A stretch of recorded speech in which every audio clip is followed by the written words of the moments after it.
शुक्लांबरधरं विष्णुं शशिवर्णं चतुर्भुजं प्रसन्नवदनं ध्यायेत् सर्वविघ्नोपशान्तये। व्यासं वसिष्ठनप्तारं शक्तैः पौत्रमकल्मषं पराशरात्मजं वन्दे शुकतातं तपोनिधिं। व्यासाय विष्णुरूपाय व्यासरूपाय विष्णवे नमो वै ब्रह्मनिधये वासिष्ठाय नमो नमः। अविकाराय शुद्धाय नित्याय परमात्मने सदैकरूपरूपाय विष्णवे सर्वजिष्णवे। यस्य स्मरणमात्रेण जन्म संसारबन्धनात् विमुच्यते नमस्तस्मै विष्णवे प्रभविष्णवे। ॐ नमो विष्णवे प्रभविष्णवे। श्रीवैशम्पायन उवाच श्रुत्वा धर्मान् शेषेण पावनानि च सर्वशः युधिष्ठिरः शान्तनवं पुनरेवाभ्यभाषत। युधिष्ठिर उवाच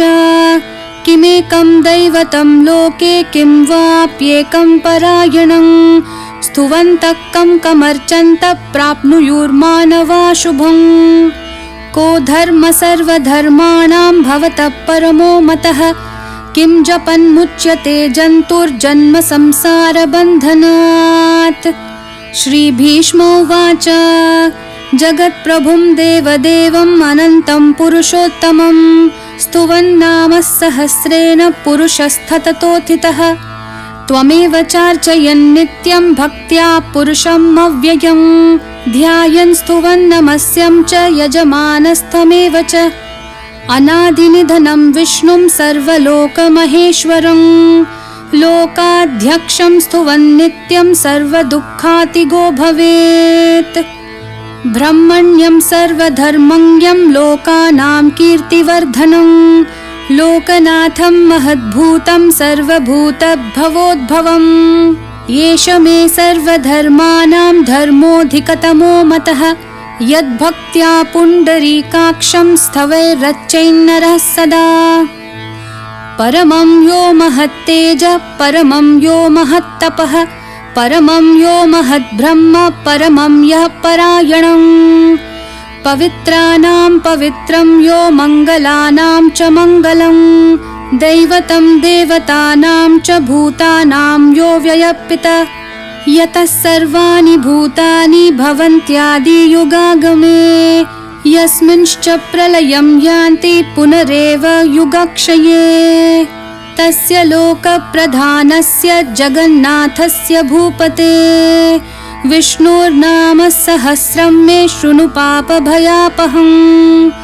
यानि नामानि गौणानि विख्यातानि महात्मनः ऋषिभिः परिगीतानि तानि वक्ष्यामि भूतये। ऋषिर्नाम्नां सहस्रस्य वेदव्यासो महामुनिः छन्दोनुष्टुप् तथा देवो भगवान् देवकीसुतः। अमृतांशोद्भवो बीजं शक्तिर्देवकीनन्दनः त्रिसामा हृदयं तस्य शान्त्यर्थे विनियुज्यते। विष्णुं जिष्णुं महाविष्णुं प्रभविष्णुं महेश्वरम् अनेकरूपदैत्यान्तं नमामि पुरुषोत्तमम्। अस्य श्रीविष्णोर्दिव्यसहस्रनामस्तोत्रमहामन्त्रस्य श्रीवेदव्यासो भगवान् ऋषिः अनुष्ठुप् छन्दः श्रीमहाविष्णु परमात्मा श्रीमन्नारायणो देवता। अमृतांशोद्भवो भानुरुतिबीजं देवकीनन्दनशिष्टेति शक्तिः उद्भवक्षोभनो देव इति परमो मन्त्रः। शङ्खबृन्नन्दकी चक्रति कीलकं शाङ्गधन्वा गदाधर इति अस्त्रं रथाङ्गपाणि रक्षोभ्य इति नेत्रं त्रिसामा सामगसामेति कवचम् आनन्दं परब्रह्मेति योनिः ऋतुसुदर्शनकाल इति दिग्बन्धः श्रीविश्वरूप इति ध्यानम्। श्रीमहाविष्णु प्रीत्यर्थे सहस्रनाम जपे विनियोगः ध्यानम्। क्षीरोदन्वत्प्रदेशे शुचिमनिविलसत्सैकते मौक्तिकानां मालाक्लृप्तासनस्थस्फटिकमणिनिभैर्मौक्तिकैर्मण्डिताङ्गः शुभ्रैरभ्रैरदभ्रैरुपरि विरचितैर्मुक्तपीयूषवर्षैः आनन्दीन पुनीयादरिनलिनगदा शङ्खपाणिर्मुकुन्दः भूपादौ यस्य नाभिर्वियदसुरनिलश्चन्द्रसूर्यौ च नेत्रे कर्णावाशाशिरोद्यौर्मुखमपि दहनो यस्य वास्तेयमब्धिः अन्तस्तं यस्य विश्वं सुरनरखगो भोगि गन्धर्वदैतेः चित्रं रं रम्यते तं त्रिभुवनवपुषं विष्णुमीशं नमामि। ॐ नमो भगवते वासुदेवाय। शान्ताकारं भुजगशयनं पद्मनाभं सुरेशं विश्वाधारं गगनसदृशं मेघवर्णं शुभांगं लक्ष्मीकान्तं कमलनयनं योगिहृद्ध्यानगम्यं वन्दे विष्णुं भवभयहरं सर्वलोकैकनाथं मेघश्यामं पीतकौशेयवासं श्रीवत्साङ्कं कौस्तुभोद्भासिताङ्गं पुण्योपेतं पुण्डरीकायताक्षं विष्णुं वन्दे सर्वलोकैकनाथं नमः समस्तभूतानाम् आदिभूताय भूभृते अनेकरूपरूपाय विष्णवे प्रभविष्णवे शशङ्खचक्रं सकिरीटकुण्डलं सपीतवस्त्रं सरसीरुहेक्षणं सहारवक्षस्थलशोभिकौस्तुभं नमामि विष्णुं शिरसा चतुर्भुजम् छायायां पारिजातस्य हेमसिंहासनोपरि आसीनमबुधश्याममायताक्षम् अलङ्कृतं चन्द्राननं चतुर्बाहुं श्रीवत्साङ्कितवक्षसं रुक्मिणी सत्यभामाभ्यां सहितं कृष्णमाश्रये।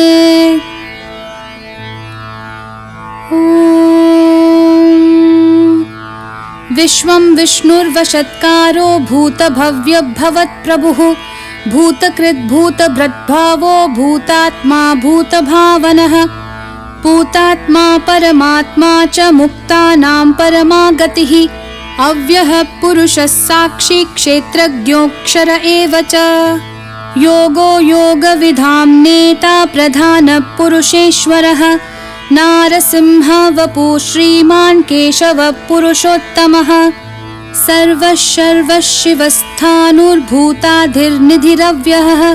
सम्भवो भावनो भर्ता प्रभवः प्रभुरीश्वरः स्वयंभूः शम्भुरादित्य पुष्कराक्षो महास्वनः अनादिनिधनो धाता विधाता धातुरुत्तमः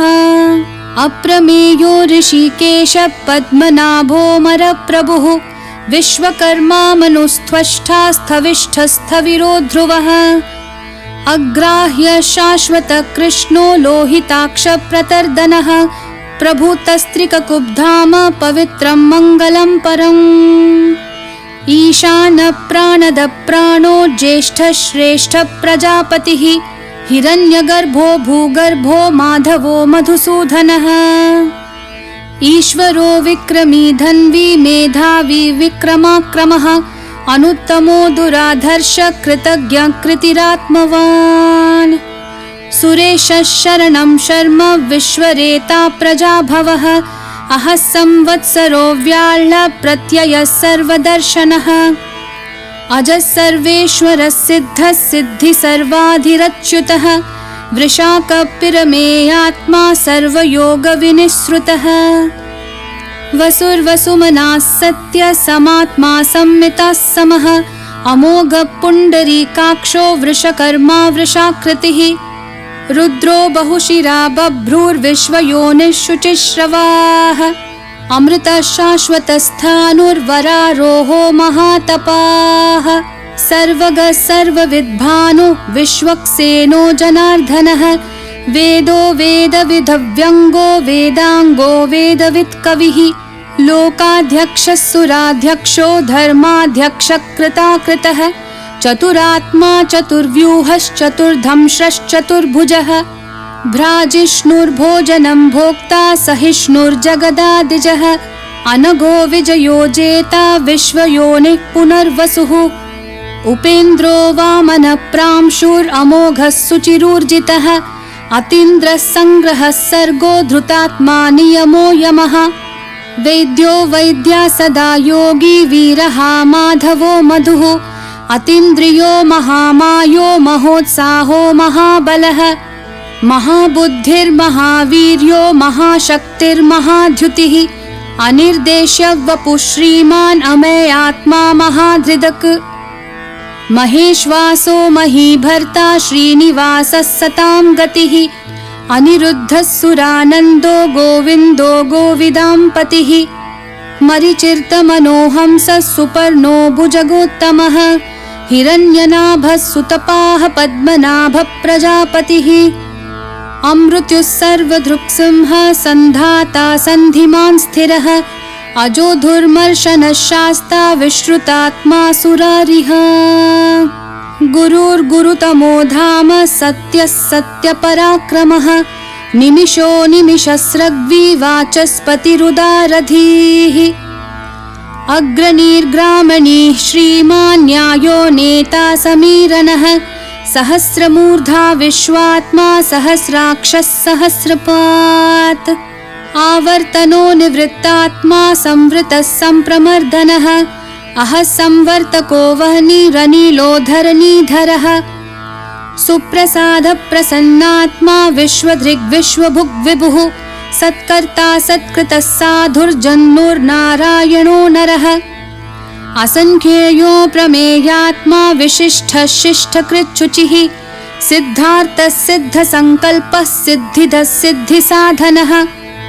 वृषाही वृषभो विष्णुर्वृषपर्वा वृषोदरः वर्धनो वर्धमानश्च विविक्तः श्रुतिसागरः सुभुजो दुर्धरो वाग्मी महेन्द्रो वसुदो वसुः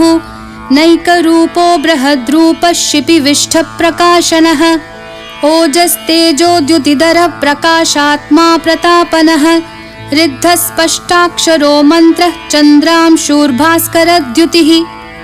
अमृतांशोद्भवो भानुः शशबिन्दुः सुरेश्वरः औषधं जगतः सेतुः सत्यधर्मपराक्रमः भूतभव्यभवन्नाथः पवनः पावनो नलः कामः कामकृत्कान्तः कामः कामप्रदः प्रभुः युगादिकृद्युगावर्तो नैकमायो महाशनः अदृश्यो व्यक्तरूपश्च सहस्रजिदनन्तजित् इष्टो विशिष्टशिष्टेष्ट शिखण्डी नहुषो वृषः क्रोधः क्रोधकृत्कर्ता विश्वबाहुर्महीधरः अच्युतप्रतिथः प्राणदो वासवानुजः अपान्निधिरधिष्ठानम् अप्रमतः प्रतिष्ठितः स्कन्दधरो धुर्यो वरदो वायुवाहनः वासुदेवो बृहद्भानुरादिदेवः पुरन्दरः अशोकस्तारनस्तारः शूरः शौरिर्जनेश्वरः अनुकूलः शतावर्तः पद्मनिभेक्षणः पद्मनाभोरविन्दाक्षः पद्मगर्भः शरीरभृत् महर्धिर्ऋद्धो वृद्धात्मा महाक्षो गरुडध्वजः अतुलः शरभो भीमः समयज्ञो हविर्हरिः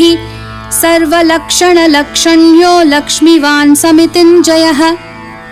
विक्षरो रोहितो मार्गो हेतुर्दामोदरः सहः महीधरो महाभागो वेगवानमिताशनः उद्भवः क्षोभनो देवः श्रीगर्भः परमेश्वरः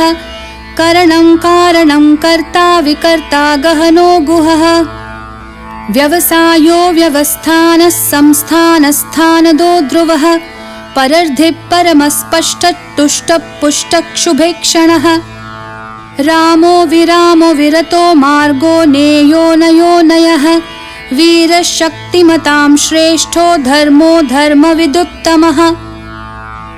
वैकुण्ठः पुरुषः प्राणदः प्रणवपृथुः हिरण्यगर्भः शत्रुघ्नो व्याप्तो वायुरधोक्षजः ऋतुः सुदर्शनः कालः परमेष्ठिः परिग्रहः उग्रसंवत्सरो दक्षो विश्रामो विश्वदक्षिणः विस्तारस्थावरस्थाणुः प्रमाणं बीजमव्ययम् अर्थोऽनर्थो महाकोशो महाभोगो महाधनः अनिर्विन्नस्थविष्टो भूर्धर्मयूपो महामखः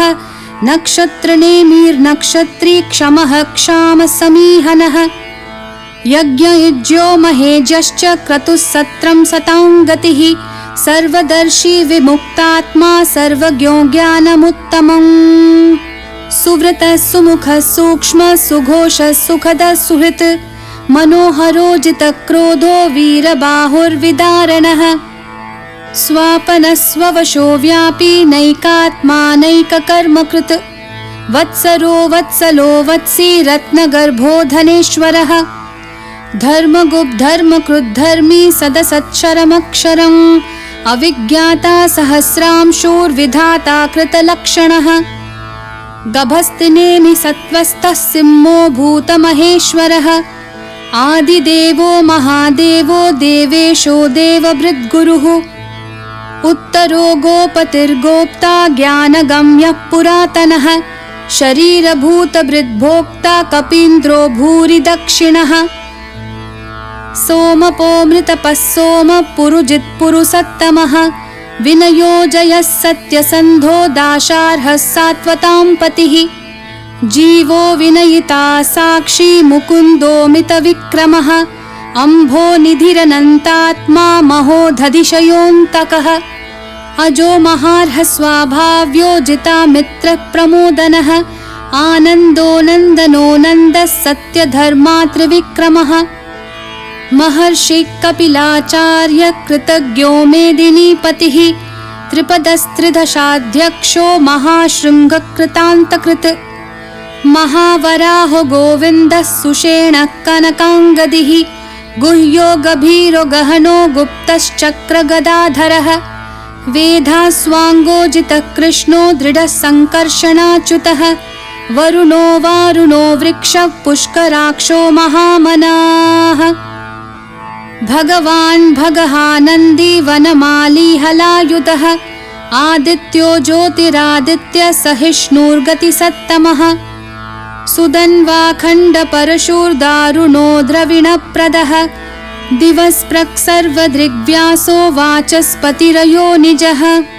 त्रिसामः सामगः सामन्निर्वाणं भेषजं भिषक् सन्न्यासकृच्छमः शान्तो निष्ठः शान्तिपरायणम् शुभाङ्गः शान्तिदस्सृष्टा कुमुदः कुवलेशयः गोहितो गोपतिर्गोप्ता वृषभाक्षो वृषप्रियः अनिवर्ती निवृत्तात्मा संक्षेप्ता क्षेमकृच्छिवः श्रीवत्सवक्षा श्रीवासः श्रीपतिः श्रीमतांवरः श्रीधः श्रीशः श्रीनिवासः श्रीनिधिः श्रीविभावनः श्रीधरः श्रीकरः श्रेयः श्रीमान् लोकत्रयाश्रयः स्वक्षः सङ्घः शतानन्दो नन्दिर्ज्योतिर्गणेश्वरः विजितात्मा विधेयात्मा सत्कीर्तिश्छिन्नसंशयः उदीर्णः सर्वतश्चक्षुरनीशः शाश्वतस्थिरः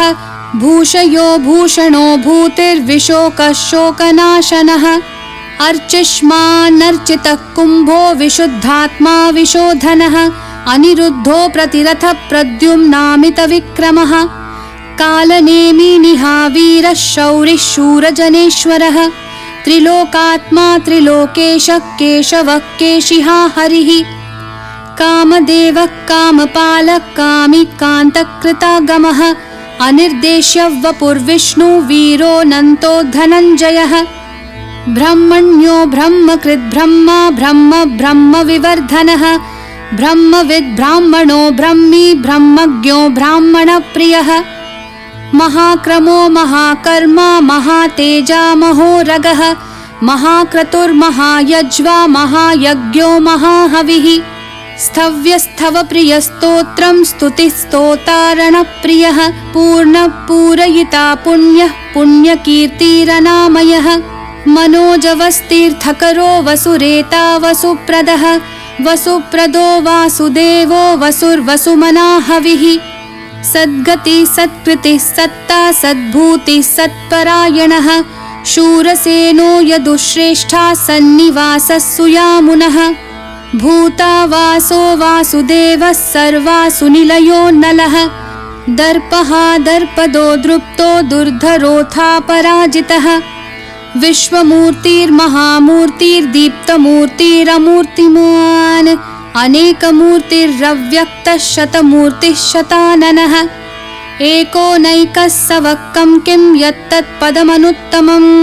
लोकबन्धुर्लोकनाथो माधवो भक्तवत्सलः सुवर्णवर्णो हेमाङ्गो वराङ्गश्चन्दनाङ्गदी वीरः विषमः शून्यो घृताशीरचलश्चलः अमानीमानदो मान्यो लोकस्वामी त्रिलोकधृक् सुमेधा मेधजो धन्यः सत्यमेधाधराधरः तेजो वृषोद्युतिधरः सर्वशस्त्रभृतांवरः प्रग्रहो निग्रहो व्यग्रो नैकशृङ्गो गदाग्रजः चतुर्मूर्तिश्चतुर्बाहुश्चतुर्व्यूहश्चतुर्गतिः चतुरात्मा चतुर्भावश्चतुर्वेदविदेकपात् समावर्तो निवृत्तात्मा दुर्जयो दुरतिक्रमः दुर्लभो दुर्गमो दुर्गो दुरावासो दुरारिः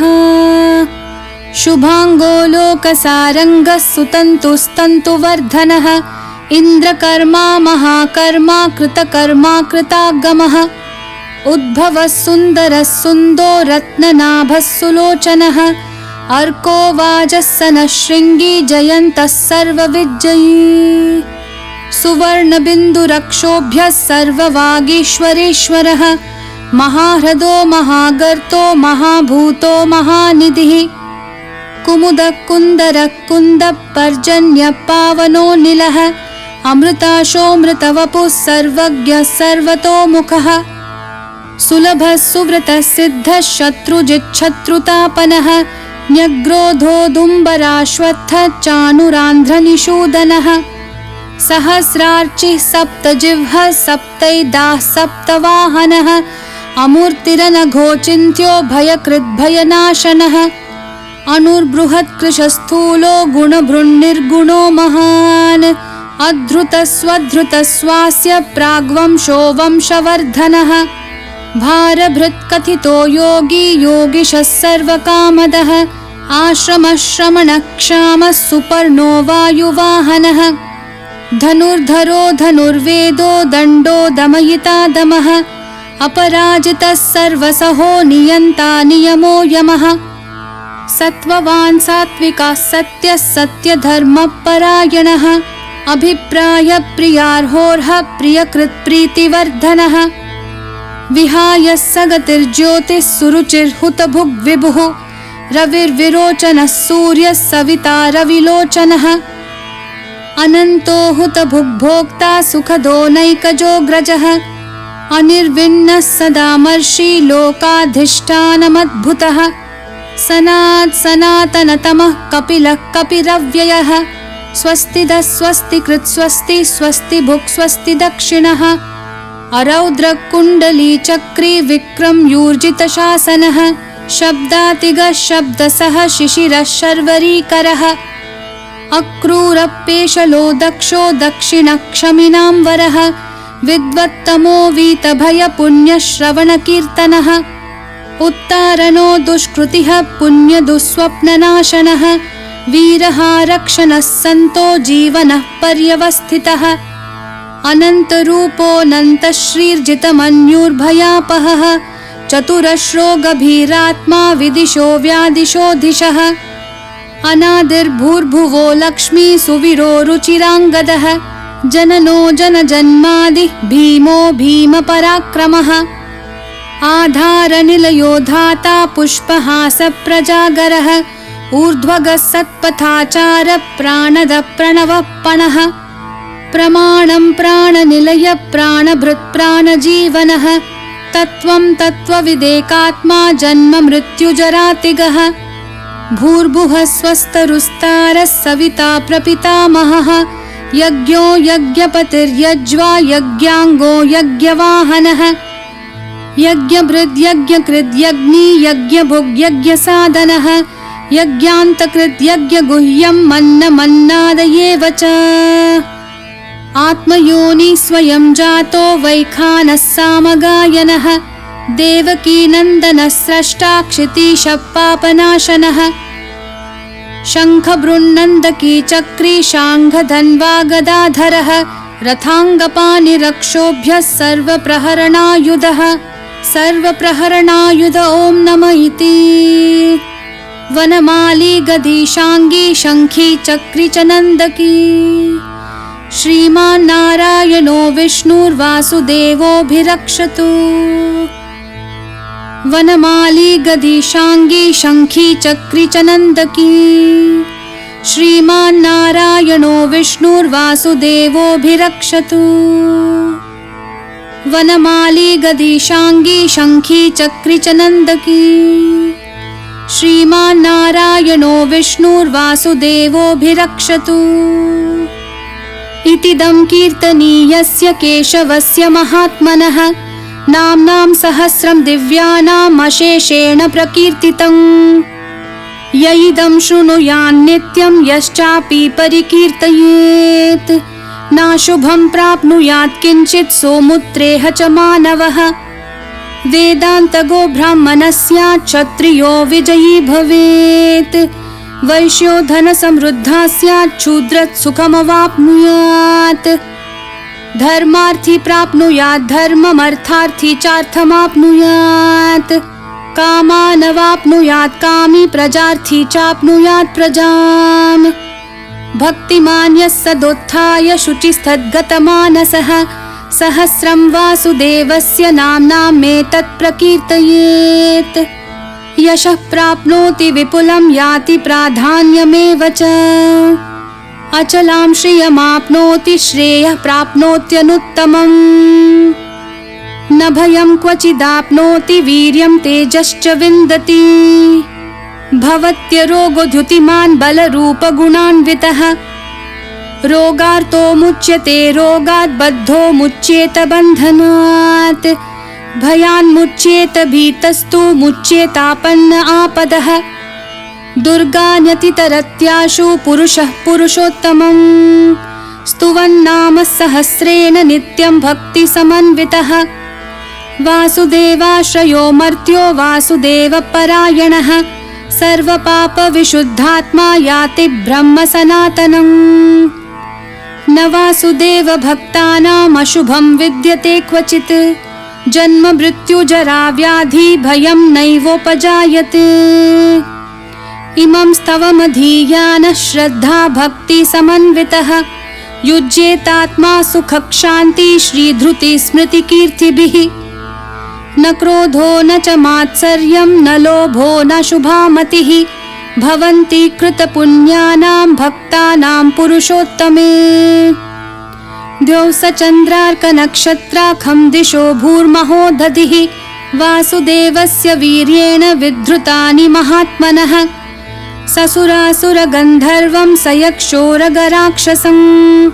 जगद्वशे वर्ततेदं कृष्णस्य सचराचरम् इन्द्रियाणि मनोबुद्धिः सत्यं तेजोबलं धृतिः वासुदेवात्मकान्याहुः क्षेत्रं क्षेत्रज्ञ एव च सर्वागमानमाचारः प्रथमं परिकल्पते आचारप्रभवो धर्मो धर्मस्य प्रभुरच्युतः ऋषयः पितरो देवा महाभूतानि धातवः जङ्गमा जङ्गमं चेदं जगन्नारायणोद्भवम् योगो ज्ञानं तथा साङ्ख्यं विद्या शिल्पादिकर्म च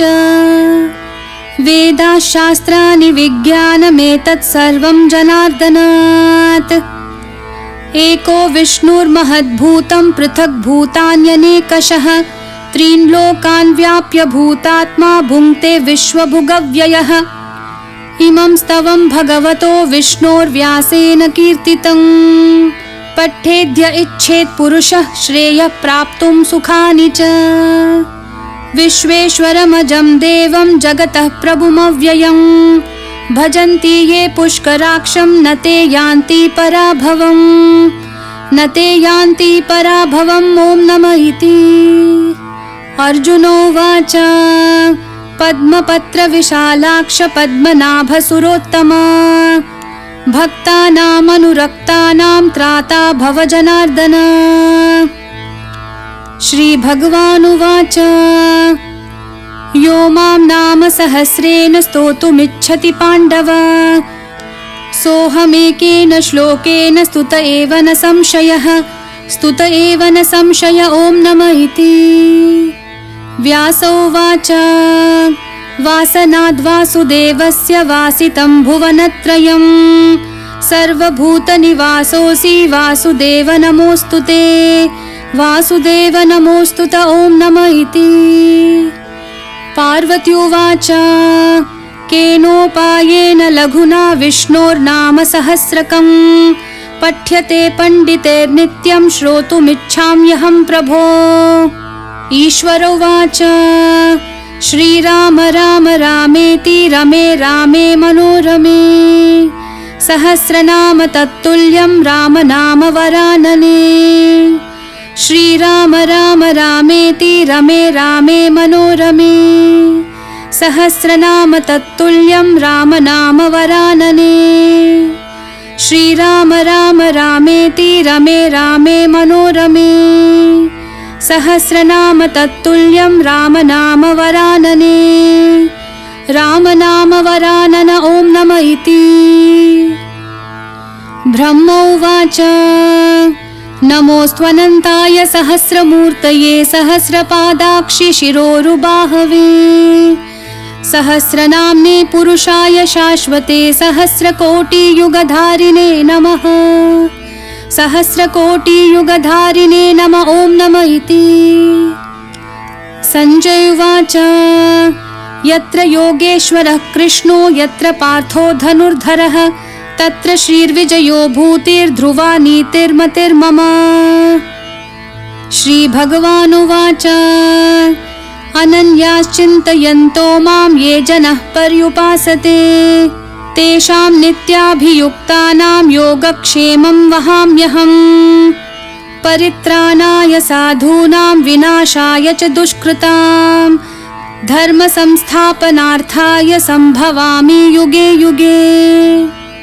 आर्ता विषण्णाः शिथिलाश्च भीताः घोरेषु च व्याधिषु वर्तमानाः संकीर्त्य नारायण शब्दमात्रं विमुक्तदुःखाः सुखिनो भवन्तु। कायेन वाचा मनसेन्द्रियैर्वा बुद्ध्यात्मना वा प्रकृते स्वभावात् करोमि यद्यत् सकलं परस्मै नारायणायेति समर्पयामि।